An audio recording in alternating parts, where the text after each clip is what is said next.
जैसा last review में आप लोगों के साथ मैंने प्रेडिक्शन शेयर की थी कि अरूज को दोनों खुशखबरियां मिल सकती हैं, वैसा का वैसा ही हो चुका है। अब इस पॉइंट पे एक लाइक तो बनता है। अब नेक्स्ट एपिसोड में ऐसा महरीन को भी शक होना शुरू हो जाता है शहसा की चालों पे, और वो वसई को एक टाइम दे देती है, एक पॉइंट दे देती है कि आपने शहसा के एक एक पॉइंट पे नजर रखनी है कि वो क्या करती है, कहाँ जाती है और उसका अगला टारगेट क्या है, शहसा कौन सी जाल में फंसने वाली है, इसकी आगे जाकर कौन सी गलती पकड़ी जा सकती है, ये आज के शो में बताएंगे। डॉक्टर जैसी सुलेमान के पास आते हैं तो आकर इसे खुशखबरी सुना देते हैं, कहते हैं कि आपको बहुत ज़्यादा मुबारक हो, दोनों की जान खतरे से बहर है, आप अरूज के साथ मुलाकात कर सकते हैं। सुलेमान जो वो भाग कर चला जाता है अरूज के पास, उसके साथ मुलाकात करना शुरू कर देता है, उसके साथ बातें करते और कहते हैं कि अरूज अब मैंने अंदाज़ा लगाया है,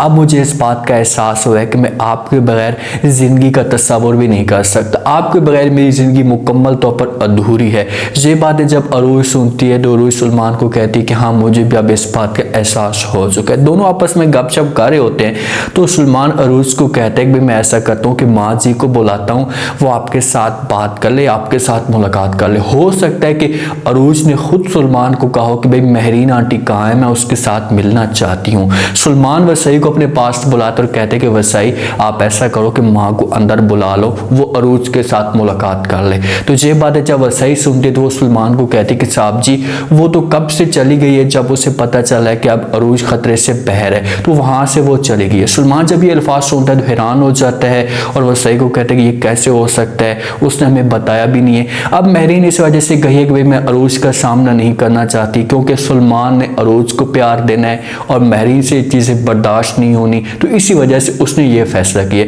अरूज की आंखों में आंसू आना शुरू हो जाते हैं और वो सुलेमान को कहती है कि मैंने तो ये सोचा था माँ को गले लगाऊंगी, खूब इसके साथ रहूंगी, अपने सारे दुख इसके साथ शेयर करूंगी, लेकिन वो यहाँ से चली गई है। तो सुलेमान हौसला देगा और उससे कहेगा आपको परेशान नहीं होना, वहाँ पर भी जाकर आप इसके साथ मुलाकात कर सकती हैं, इसके साथ गले लग सकती है। सुलेमान किसी मकसद के लिए बाहर जा सकता है या डॉक्टर इसे अपने पास बुला सकते हैं कि कोई मेडिसिन लेकर आ जाओ। वसई और अरूज मौजूद होती कमरे के अंदर, तो वसई अरूज के साथ एक बात करती है, उसे कहती है कि छोटी मैडम आपके साथ में एक बात करना चाहती हूँ। अरूज कहती है कि जी बोले। तो वसई कहती है कि शैस्ता ने जो सूप बनाया था आपके लिए और वो सूप जो नीचे गिरा था वही सूप बिल्ली ने जाकर खाया था, तो उसके बाद बिल्ली की जो है वो डेथ हो गई थी। इस मामले में मुझे बहुत ज़्यादा परेशानी हो रही है कि उसके अंदर क्या जहर मौजूद था जिसकी वजह से उसकी डेथ हुई है। अरूज जब ये बातें सारी वसई की सुनती है तो वो भी चौंक जाती है कि आखिरकार ये सब कुछ क्या हो रहा है। अब अरूज के दिमाग के अंदर भी ये सारी बातें आएंगी कि भाई मुझे किसी ने धक्का दिया था, अभी तक अरूज ने ये बात शेयर भी नहीं की।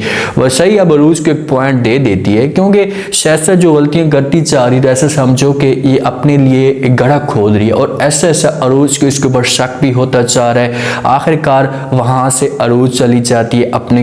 घर में जाकर एडमिट हो जाती है, वहां पर ऐसा रिलैक्स दिया जाता है, हर वक्त सुलेमान इसके पास रहता है, वसई भी इसकी केयर करती है। शहसा और अदरीस मुंह लटका कर यहाँ से अपने घर में आ जाते हैं। तो वहां पर अदरीस जैसे घर में पहुंचते हैं तो शहसा को कहते हैं कि आखिरकार आपका दूसरा प्लान भी फेल हो चुका है, नाकाम हो चुका है, आप इस मकसद में रह चुकी हैं। ये बातें शहसा सुनती है तो वो अदरीस को समझाने की कोशिश करती है और कहती है कि भाई मैं इस प्लान में फेल नहीं हुई, ये सिर्फ और सिर्फ अरूज की किस्मत अच्छी थी। तो आगे से अदरीस कहते हैं कि अच्छा मतलब कि अरूज की किस्मत अच्छी थी तो हमारी किस्मत बुरी थी जिसकी वजह से हमें जो है वो इतनी बड़ी तकलीफ मिली है, तो हम इस काम को छोड़ देते हैं, ऐसी हरकतें करती नहीं है। तो आगे से शहसा कहती है और उस वक्त तस्लीम करना जिस वक्त मैं शिकस्त मान लूँ, अपने आप को उस वक्त नाकाम समझना, अभी तक मैंने हार नहीं मानी और आगे देखो कि मैं करती क्या हूँ, कैसे अरूज को जो है वो सुलेमान के दिल से और इस घर से हमेशा के लिए निकालती हूँ। अदरीस कहेगा कि भाई बस बहुत हो गया,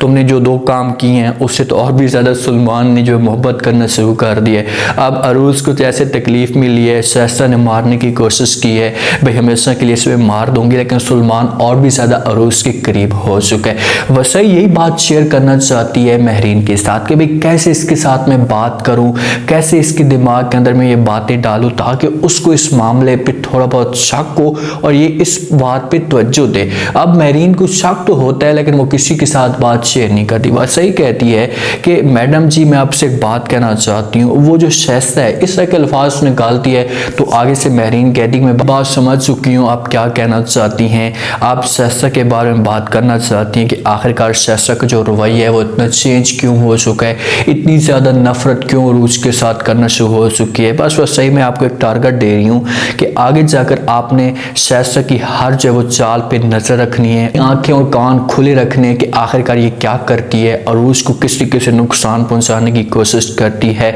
तो जहाँ पर वैसे ये बातें सुनती है तो वो महरीन को कहेगी कि ठीक है आपका हुक्म, अब वैसे ही अरूज के साथ और महरीन के साथ मुखलिस है और वो चाहती है कि अरूज की ज़िंदगी को किसी भी सूरत में जो है वो ख़तरा ना हो। वैसे को तो पूरा यकीन हो चुका है शहज़ाद के ऊपर कि भाई ये जहर देने की कोशिश भी शहज़ाद ने की होगी, अरूज को धक्का भी शहज़ाद ने दिया होगा। इस वजह से वैसे अपनी जो है वो चाल तेज कर देती है और हर वक्त जो है अपनी नज़र शहज़ाद के ऊपर रखती है। सलमान मुलाजिम को अपने पास बुलाता है, उसके ऊपर गुस्सा करता है और कहते हैं कि भाई ये सब कुछ क्या हो गया, जिस वक्त बिजली गई थी उसके बाद जनरेटर तो ऑटोमेटिक होता है और चल जाना चाहिए था, ये जनरेटर क्यों नहीं चला। तो मुलाजिम ये बातें सुनता है तो वो सलमान को जवाब देते और कहते हैं कि हमें इस बारे में कुछ भी नहीं पता, जनरेटर को किसी किस्म का कोई भी मसला नहीं था, जनरेटर ने चलना था लेकिन किसी ने ब्रेकर ट्रिप कर दिया था। तो ये बात सलमान सुनता है तो सलमान भी परेशान हो जाते हैं और कहते हैं कि ये कैसे हो सकता है, कोई मसला हुआ होगा जिसकी वजह से ब्रेकर ने ट्रिप किया होगा। जब इन दोनों की आपस में बातें जारी होती हैं तो वहां पर शहज़ाद भी बातें सुन लेती है। आप देखें कि इस मामले में भी शहज़ाद के ऊपर जो बात आना शुरू हो चुकी है, यही बात महरीन तक जाती है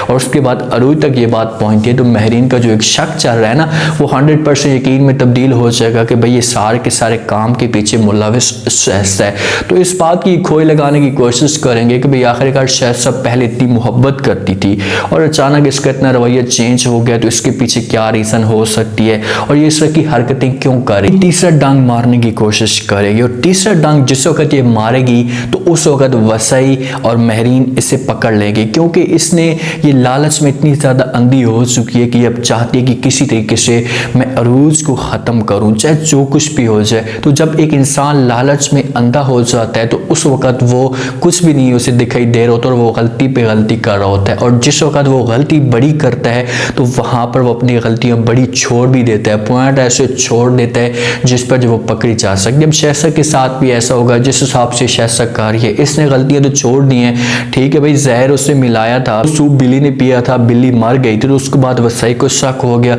अब जो ब्रेकर वाला मसला आ रहा है, ब्रेकर वाला पॉइंट आ रहा है कि भाई किसी किस्म की कोई ख़राबी नहीं थी तो ब्रेकर ने आखिरकार ड्रिप किस वजह से हुआ है, क्या मसला हो सकता है। तो ये पॉइंट भी तो ऐसा ऐसा अरूज के सामने खोलेगा। अरूज ने भी अब ये बात कर रही है कि भाई मुझे धक्का किसी ने दिया था, मैं सीढ़ियों से नहीं गिरी थी। तो ये सारी चीज़ें जैसी खुलेंगी तो उसके बाद जो है वो हमेशा के लिए शहज़ाद के लिए मुसीबत खड़ी हो जाएगी और इसके साथ साथ अदरीस भी मुलविस हो सकता है। दोनों की सोच तो एक ही है, दोनों की मंजिल एक ही है कि हमने जो है वो महरीन की जायदाद को किसी और तरफ नहीं जाने देना बल्कि अपनी मुट्ठी में करनी। अपने इतने जहल लोग हैं जो इतनी ये पागल है कि भाई तू अरूज को मार क्यों रही है, अरूज तुम्हारे बेटे की बीवी है और जैसी जो है वो अरूज तुम्हारे बेटे के पास आएगी तो लाजमी तो पर वो जायदाद भी तुम्हारे बेटे के पास ही आएगी ना, और जगह पर तो नहीं जानी। तो ये चीज़ें शहज़ाद को सोचनी चाहिए और होश के नाखन लेने चाहिए और इसे ऐसा कदम नहीं उठाना चाहिए। उम्मीद है आज का रिव्यू, आज के ये टीजर आप लोगों को पसंद आया होगा। आपने कमेंट सेक्शन में अपनी कीमती लास्ट में दिन में आपको क्या लगता है, क्या नेक्स्ट एपिसोड में शहज़ाद का तीसरा प्लान कौन सा होने वाला है,